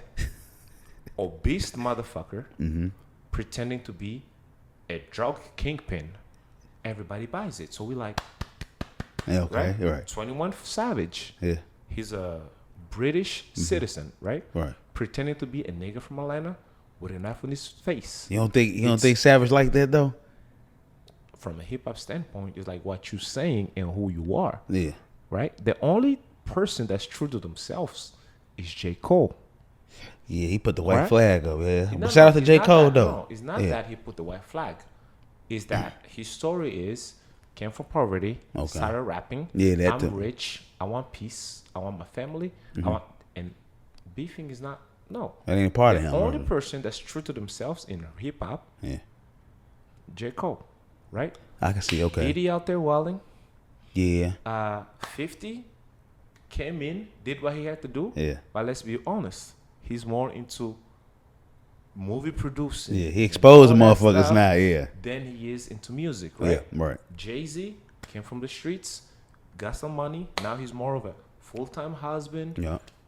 businessman, Yep, entrepreneur. blah, blah, blah, blah, blah. Yeah. Nas, right? Another example, yeah. Everybody is playing make-believe. Like, nobody is really like, bro, every dude that's like in the streets Mm-hmm. ends up in jail or dead. This is America, bro. You really think niggas is out here catching bodies Yeah. and singing about it and not getting caught? You got some niggas be telling on themselves too, though. Niggas be telling on themselves. Yeah. Not just that. The problem is this. The streets is dead because you can purchase the streets. Yeah. Drake was not off the street, right? Mm-hmm. But once he got rich, what's the first thing that he bought? So he bought a house, I think. No, he Oh, bought yeah. the streets, right? Okay. Because double R, Yeah. all them niggas that run Toronto streets, I remember that. they on the Okay. payroll, right? Yeah. Chris Brown, once he got rich, guess what? Chris Brown was not a gangster. You remember the first Yeah, dance, excuse yeah. me, miss, right? Real But throwback. once he got money, Yeah. he bought the Bloods, Right. right? The game is a blood, but other than that, is like a lot of these artists, Mm-hmm. they're not the streets. So when Drake is rapping about gangsters and all this shit, like, yes, it might not be his own experience, but guess what? The people that he got on his payroll Yeah. are catching bodies. Yeah. Like Kendrick, this nigga was in therapy for being successful. Damn, see, look, I ain't know that shit. Yeah. No, so imagine, right? A nigga that's like, I can't handle fame, Yeah. right? A nigga's like, I can't handle fame. I can't handle my wife and all this drama. Yeah. Bro comes out of therapy, and now he's telling another nigga, like, hey, I'll catch you, I'll smack you. And Yeah. come on, Kendrick, like, bro, you're not that. But because it's hip hop, because it's make believe. You gotta be like Bro, that. Kendrick is 5'4". Drake is 6'1". You really think if Kendrick and Drake stood there Yeah. to get in a fight, that this little nigga Kendrick is gonna be there smacking the shit out? But he sounds aggressive because he Yeah. grew up poor. Right. He sounds aggressive because he grew up where he grew up at. Okay. But the reality of it is, we're not just gonna ignore everything that Drake was. Bro, Kendrick has 4 albums in 15 years. Drake damn near has 15 albums in 15 years. So Drake more consistent, huh? One nigga been, I keep saying nigga, my mom gonna be pissed. But one artist was here every year Yeah. and did everything that it takes to be on top, fought all the battles, right? He had beef with Pusha T, Common, Meek. Kanye, Meek. Yeah. So one artist did everything that it takes to be on top. One artist hit for however many years. And then when they finally, like almost towards the end of their career, this dude's gonna come here and pretend that this dude never existed. Right. We're just gonna let Kendrick talk about he's not like us. No. Right. Bro, for 15 years, bro, I'm not gonna lie to you. Like, we were out here listening to Drake. Yeah. We are here partying to Drake. Bro, even during the pandemic, niggas were inside the house talking about like left, Yeah. whatever that song was. I mean, I know you're talking about. Look, You feel I can't remember the words, but yeah. So, and not just that, but it's like, bro, in America, anybody that's half black is considered black. Right. Okay? And that's nothing against mixed people, nothing like that. But it's like, bro, if the culture dictates that if you half black, you're black, we can't turn around and be like, oh, Drake is not black because he's Yeah. half Jewish. Because a lot of people saying that shit too. No, but that's the problem, though. Like, bro, that's the problem with this microwave, Instagram, social media, because everybody want to go with whatever that they think is cool, Right. right? They think that making fun of Drake is cool. Yeah. They think that like trying to get Drizzy out of here is cool. Yeah. But guess what? When you get Drake out of here, what are we gonna party to? Because Kendrick, after he drops this album, Yeah. he's going away for another 4 or 5 years, Damn. right? You know something we don't know, You huh? feel me? Yeah. Think about it. Kendrick drops an album, classic, Okay. goes back inside for however long. He's a family man. Okay. This nigga, ever seen Kendrick at a club? Nah, I didn't. I really don't listen to him either like You feel that. me? You ever seen Kendrick with hoes? Nah. No, Kendrick is not hip hop. Because what's hip hop, right? Think about it like this. So you're told Drake, right? Hip hop is having chains, having big houses, having cars, having bitches, having all this. This is hip hop, right? And now that he's there, you're gonna let Kendrick come and be like, "Oh, bro, you only care about money. You only care about girls. You only care about cars." No, bro, y'all told me, right? The culture told Drake that that's what hip hop is. Now everybody gonna pretend like having hoes is not cool. Right. Everybody's gonna pretend like conscious rap is what we fuck with. Right. Bro, you know why Common is not as big as Kanye? Why not? Because Common was there like doing the conscious rap shit, right? Okay. Oh, let's respect our sisters. Yeah. And let's pay our taxes. Nobody cares about that type of shit. Like, no, niggas is outside. Shout out to Common though. No, Common, my nigga. Yeah, I vote Drake yeah. did take his girl. Hold on. What? Oh, but that's I ain't hear about you feel that. me? Yeah, okay. So, but that's my only problem. Like, I don't have a problem with people saying like, "Yo, Kendrick won the Great War, the Great Battle of Rap." That's But why I guess want to what? ask you who won. You think? Okay, but this is the thing, right?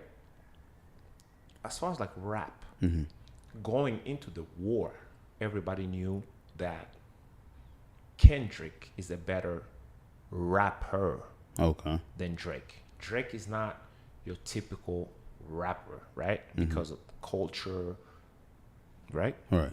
OVO, a lot more smarter than TDE. Okay. Limited, right? But here's my problem. I don't have a problem with people saying that Drake lost the war or Drake lost the beef. beef. Yeah. Because what you have to understand is this. You got to go back to Pusha T, Okay. right? Drake was always the bigger artist because his appeal goes beyond hip hop. Okay. And when we're talking about this in the scheme of music, hip hop is the most popular, but it's the least profitable. Okay. When you look at country artists network, when you look at all the others genre of music, everybody makes more money, right, than hip hop artists. So you got to ask yourself, why is that?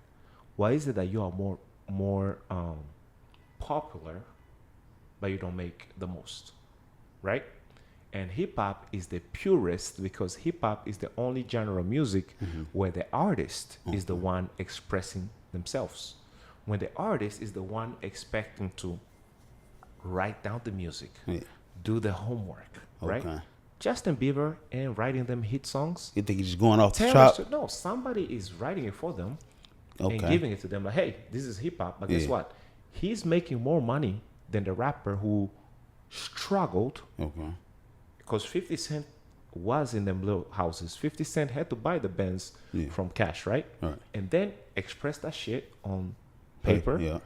Then give it to the world. Okay. But even when you give it to the world, a diamond album, but how much money did 50 Cent make from that? Okay. Right? Now you talking. So Drake is the first artist, right, to get paid like a pop star.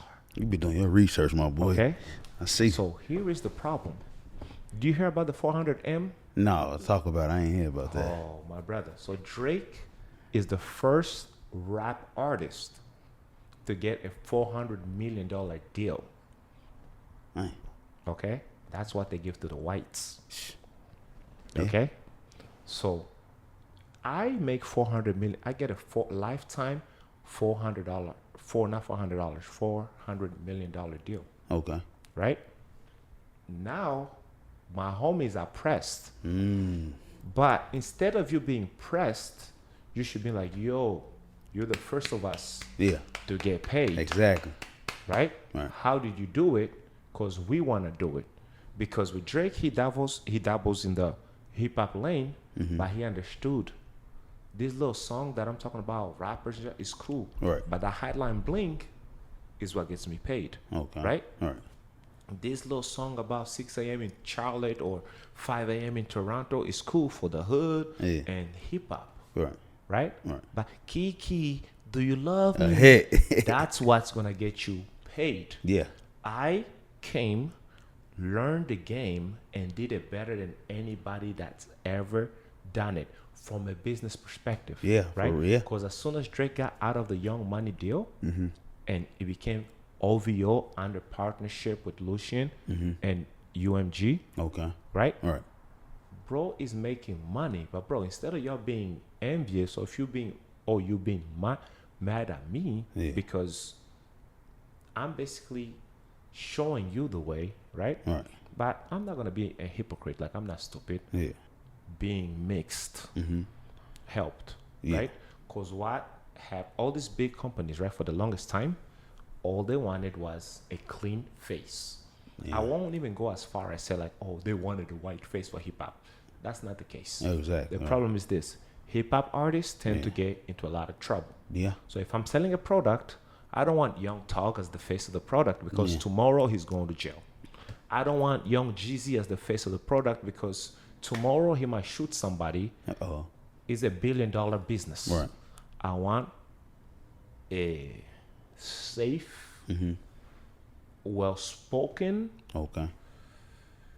someone that can reach Canada, UK, Europe, different places, America. Yeah. Bro, this nigga, there was a summer where Drake was Jamaican.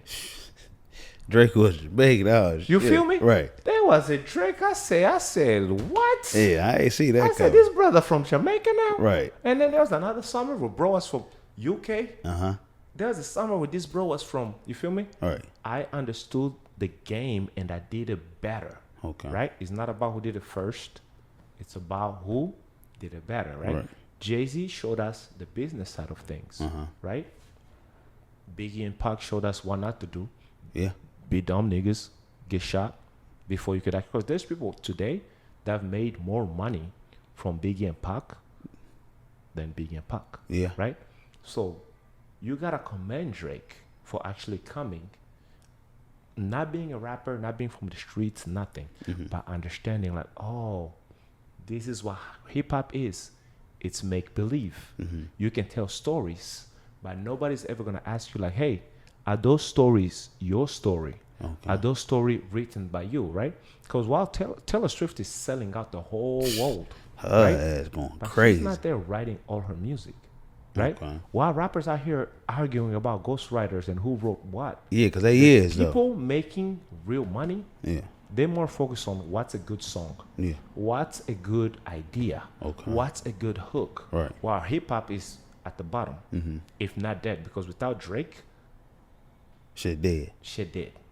Because Kendrick can do all this, like, they're not like us. Yeah. Guess what? Ain't no checks in their bank either. Hey, but I see some producers ain't playing Drake songs no more. Like the crowd getting mad, but that's No, bro. Here's the problem, right? And it's not a hip hop problem. okay. It's a cultural problem, right? And it needs to be addressed. I'm telling you, this year is crazy, right? Yeah. And I don't know what the heck is going on out there. Yeah. But this year is crazy, and we really, really need to get it together. Yeah. As a culture, For real. right? Because the same people that were out dancing with Drake and doing all that now can turn around and be like, oh, he's not black. Well, if he's not black because Kendrick said, why was it black before he said it? Exactly. Because now all of a sudden you got all these rappers and everybody and even the crowd following along saying like, oh, he's not black. But guess what? For 15 years, we believed he was black. Yep. Right? They ain't say nothing then. Lack of leadership. Yeah. Or is a lot of people in the culture with low IQs. Yeah. Or just picking a side too, though. Picking a side because everybody want to be in the moment, right? Because, the cool thing to do is not fuck with Drake because Kendrick said so. Right. Okay, you can have that moment. Right. But then you got to get back to reality. Because where Drake is taking black music, right? Because hip hop, predominantly black. Where Drake, the height that Drake is taking black music benefits every fucking rapper. Yeah. Benefits every hip hop artist now or in the future. Because he's the first one that understood Drake is a writer. But he also understood that if you have a better idea than mine, I'll use it. Okay. Right? All right. You heard those leaked tapes of like a different artist like singing the song that they gave to Drake. You hear what the ghostwriter or whatever, how they sang the song and you hear how Drake sing the song, and you understand the difference between, hey, you can be a great writer, but you don't have the style, right? So understanding that, hey, instead of us focusing on who wrote what, right? And then who shot who, and who's black and who's not, we should focus on like, hey, how can we take this rap thing, right? The most popular genre of music, and actually have people get paid for it. How can we take this type of music, cut off the middleman, Young Money, Cash Money, cut out the middleman, right? And actually be signed to the nigga who runs the shit, right? Because at the position that Drake is now, is OVO under partnership with Universal. Yeah, and that's big too. And this dude is dropping names, right? Every song is like, yo, tell Lucian I'm turning off my budget. Yeah, he sneak dancing a lot. Money. Yeah. Tell Lucian, that's the boss. That's like American music. Yeah. Lucian is like up here. Okay. Right? Right. And this dude fucks with you on a personal level. Okay. And then even Lucian is on interview saying like, hey, if Drake ever needs more money, I don't have a problem with giving Drake more money. So the one nigga, right? Oh, I'm sorry about. No, you good, bro. But the one dude that figured out the rap game and took it to heights unknown to any other rapper, Jay-Z included. Yeah.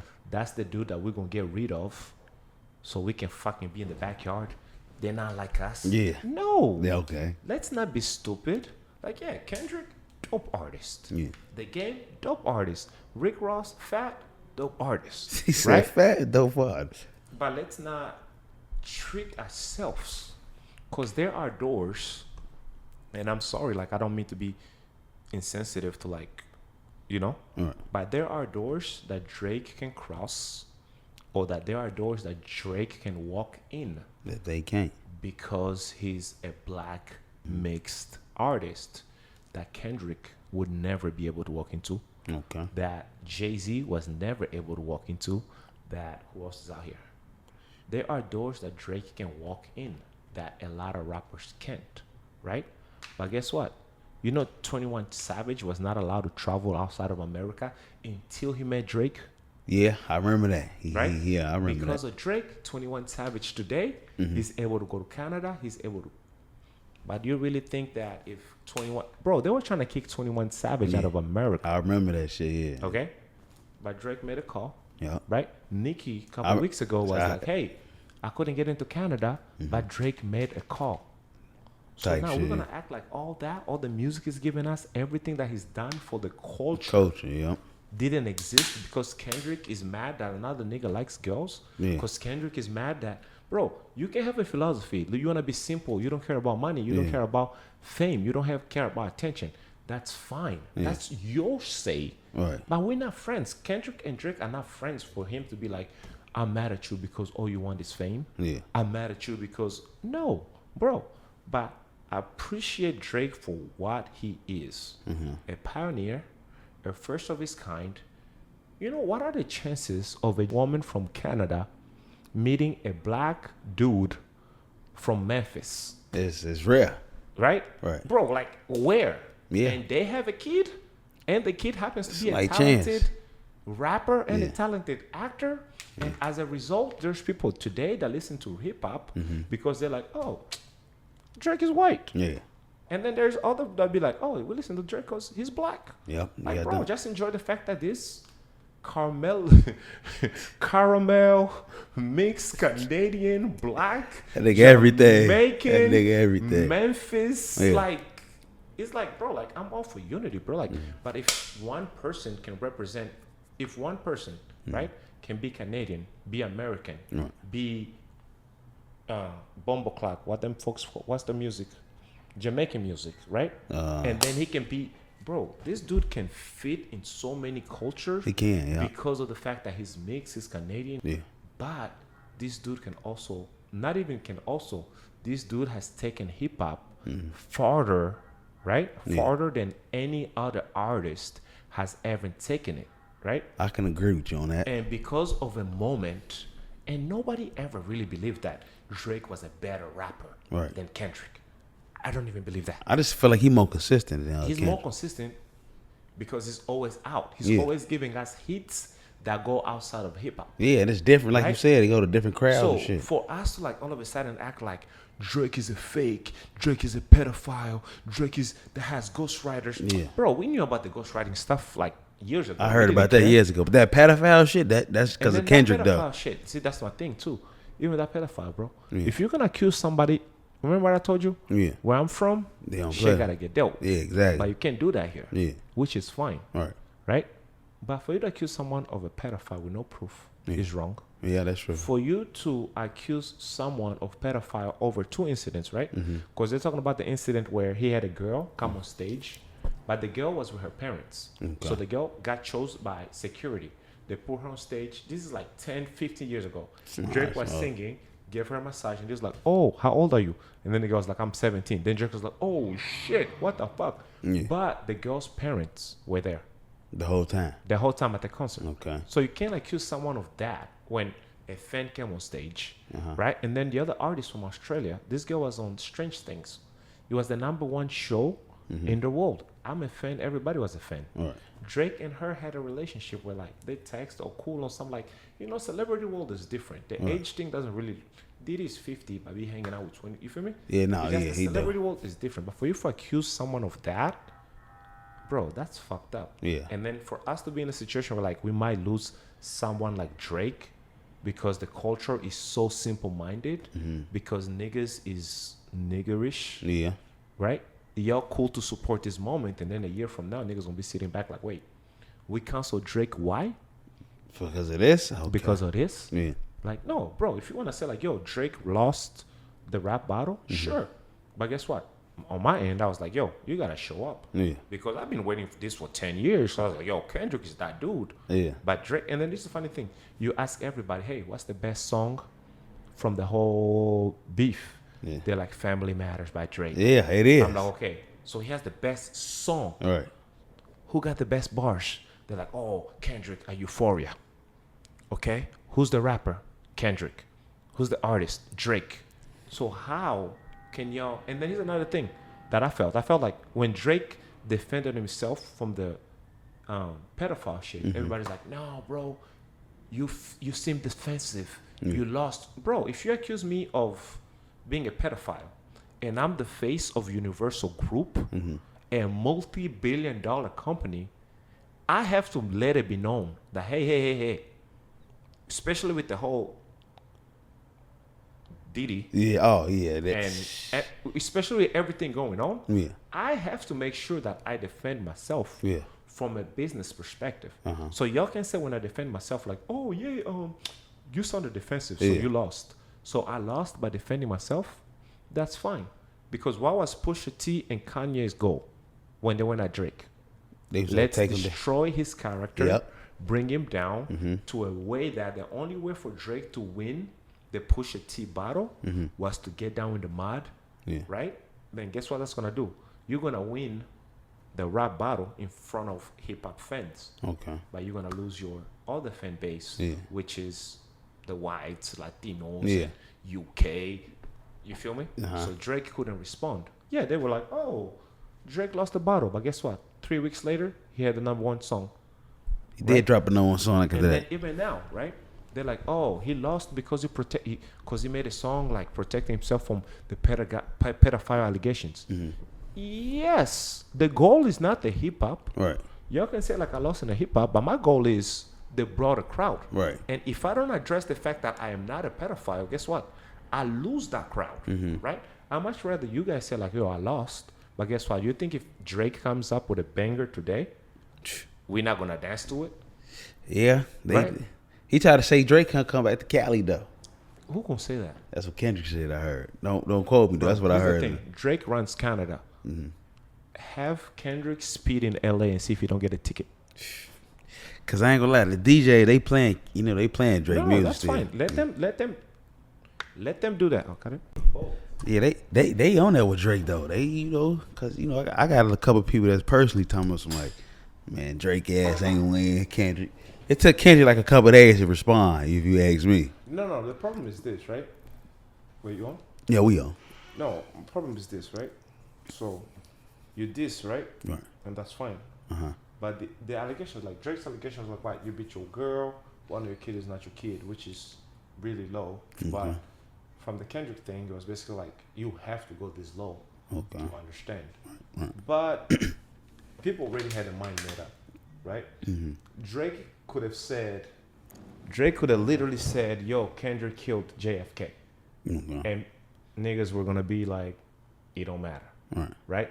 There was literally like nothing Drake could have said or done that would have had like the hood or could have had like hip hop folks be like, right? Because everybody already like in their head, they were like, yo, Kendrick is the better rapper, Kendrick is blacker, and Kendrick is supposed to win, right?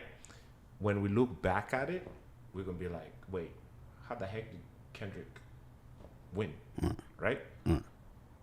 Kendrick dropped Not Like Us. Drake dropped 6, the hard part 6. The hard part, okay. Kendrick, you gotta go again, so Drake can go again, right? So if anybody quit, it wasn't Drake, right? Because you dropped a song which is a hit, #1 song in the country, right? We going back and forth. You drop, I drop. You drop, I drop. You drop, it's a hit. I drop, and then they're like, I quit, but bro, I dropped. You should drop again, so I can drop again, right? Because what if I'm saving my banger for round 7? And y'all decide as soon as y'all when I was up, right? Because when Drake dropped Family, he was up, right? And he was like, oh, no, it's not over yet. We're gonna keep it going. Oh, as soon as you drop one that's good, you're gonna grab the ball and run home, talking about it's over. Whoa, wait. Yeah, hold on, hold on. You can't do that, right? When I dropped one that was a banger, you're like, you feel me? I'm up at 10. You're like, yo, let's keep balling, bro. Let's keep balling. As soon as I'm up, yo, hey, game is over. Yeah. Right? That's really what they did. But the problem is this. The problem is really not, Drake is not competing against Kendrick. Drake is competing with the masses.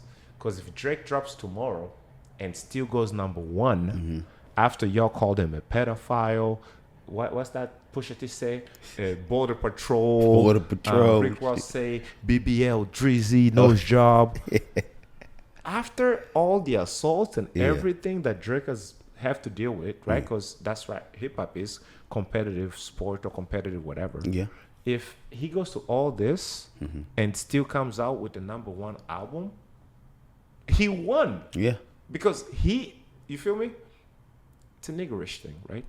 For real though. Niggas is small-minded because they think Drake is trying to compete against Kendrick.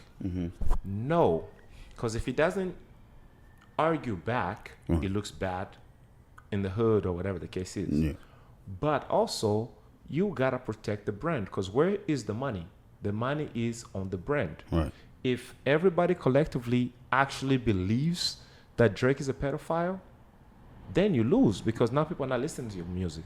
You know, BBL Drizzy is funny, right? But if you really pay attention, BBL Drizzy and the funny jokes are trending more than the actual serious allegations, right? Therefore, you did what you had to do. Hey, if I was a pedophile, I'd be arrested. That's real shit though. Y'all really think that I'm that dumb to do something? You feel me? Because that's really what matters. Like what Kendrick has to say or what whoever has to say doesn't matter. What matters is the masses. Just like when Kanye and Pusha came with that BS, didn't work. It's same thing in this case. Like the goal is not to defeat Kendrick. That dude has too much free time. Lives by himself. The wife done left him and all that, right? So if you stop, bro. Drake thought like you're gonna drop a song, I'm gonna drop a song, we'll see who's the best. No, this dude wanna rap forever, like 6 tracks is like bro, that's too much shit. Like the engineers are tired. You know, Jay-Z and Nas was like what 3 songs? 3 songs they call 50 and Ja Rule were like 2 songs. So you just wanna I drop a song, you drop a song, I drop a song. Like bro, I got things to do. I just came off 3 tours. Like, look, motherfucker gotta switch it up. Like damn, but we'll see how it plays out though. But the mistake that they made is this rap happened too fast and too. It was a lot of songs, but it was like 2 weeks. Yeah. So Drake gets to go back home, chill for a little bit, give us a banger for the summer, another banger for the summer. Kendrick is about to drop, but after Kendrick drops, then it's like, what? You're gonna be dissing on your album again? At that point, people are like, bro, like, are you obsessed with this dude? No, that's what it's gonna get to. It's getting to a point where it's just like, look, it's getting to that, bro. You know, another thing I want to ask you too, man. You know, I know you support these Chiefs. You know, your boy, y'all made the little draft pick and everything. You think y'all gonna do a repeat this year? Think you're gonna be the first team ever to go for 3-peat? See, at first I was like, yes, because I feel like they did enough, and I feel like they have the best team. But the biggest thing sometimes is just distractions. Yeah, you know, like last year they won, even though like Travis was dating. Yeah, he didn't do his best though. Yeah. No, he didn't do it. But like during the season, he didn't do his best. Yeah. But playoffs, he did his best. Yeah, for sure. But even though like all the stuff, because let's be real, they were not supposed to win last year. They did at all. Yeah, that's the 1 year where I felt like, you know, when you still won. Yeah. This year, because last year was a rebuild. Yeah. This year is supposed to be like the year they're going for a Super Bowl.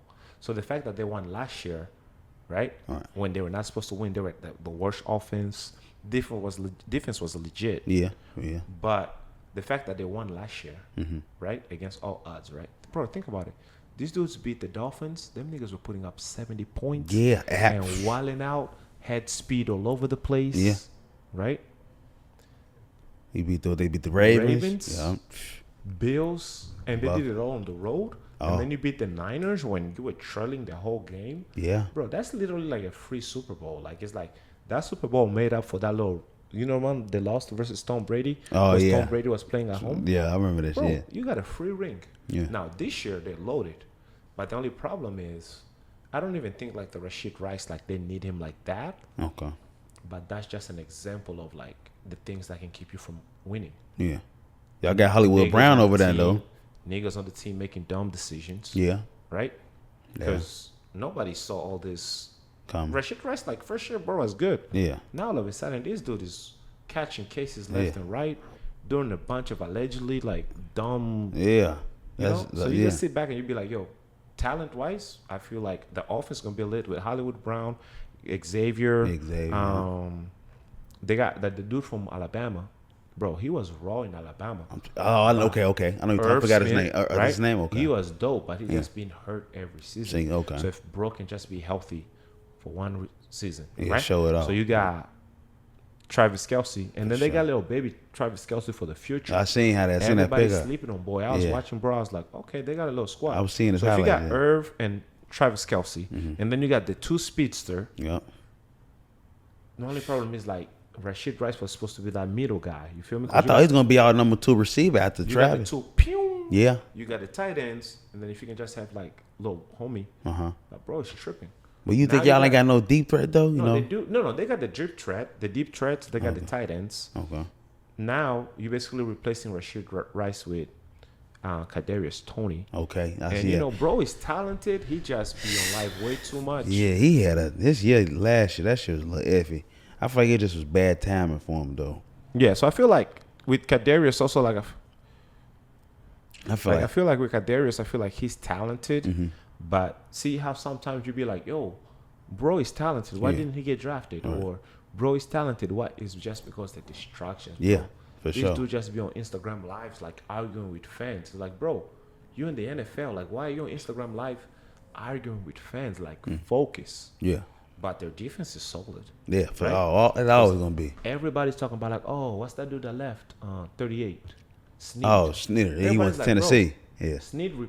Snead, like last year, Snead was like the second best cornerback. Yeah. Because the best cornerback got hurt during training camp. What was his name? I remember. Something Johnson, I think. I remember that shit. Yeah, he did get hurt. So got hurt and didn't play the whole season. Okay. Right? Everybody's like, yo, they lost Snead. But I'm like, bro, you know that whole defense, their strength is the cornerbacks. Right. Because that's, you know, the Niners interviewed the cornerbacks coach for the Chiefs to be the defensive coordinator. That's how you know he did his job good. You feel me? Right. So that dude is like the best cornerbacks coach. So you got that. Yeah. Right? And you got the younger dudes. You ain't got to overpay them. And then on offense, saving you a lot of money. 2 speedsters. Yeah. You got 2 tight ends because Irv Smith is a problem. Yeah, he for sure. He's just, you feel me? Yeah. It happens. Like, you get hurt or whatever the case might be. Yeah. So now Patrick Mahomes has the speed. He has the tight ends. Rashid Rice, they just got to see, like, how long he's going to be suspended for. Yeah, maybe like 4 games, huh? I think it's 6 because, bro, is tripping. Yeah. And if he gets 1 more, he's done. Yeah, they're going to kick his ass out. At this point, he's just at a point where, like, bro, like, please stay at home, bro. He young and turnt right now, like, bro. Too turnt, bro. Like, what are you doing? Yeah. You feel That's me? that money. You know, you want a ring. You like know how it in be. Texas, bro. Like, you wilding like you in Compton or something. Yeah, that shit, bro. Before I let you get up out of here, bro, you know, I want to ask what do people can find you at? You know, they want to do business. They want to get in tune with you on the politics side. What can they find you at? Man, just, you know, I'm always on Instagram at the boy L.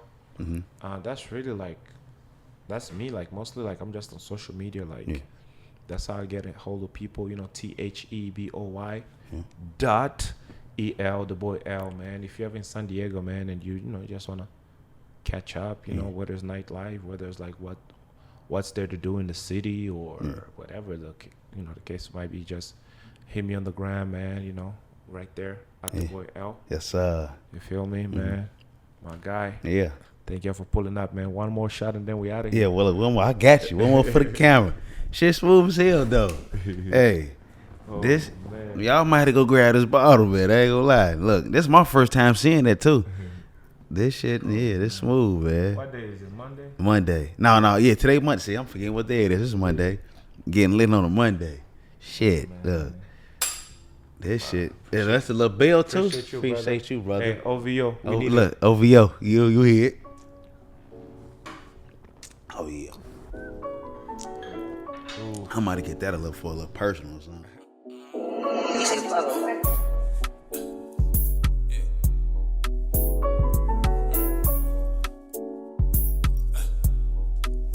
It ain't easy being me, but they think so. I know my bitch want me to get it at Minko. Hey, bottles for the bitches over at Winko.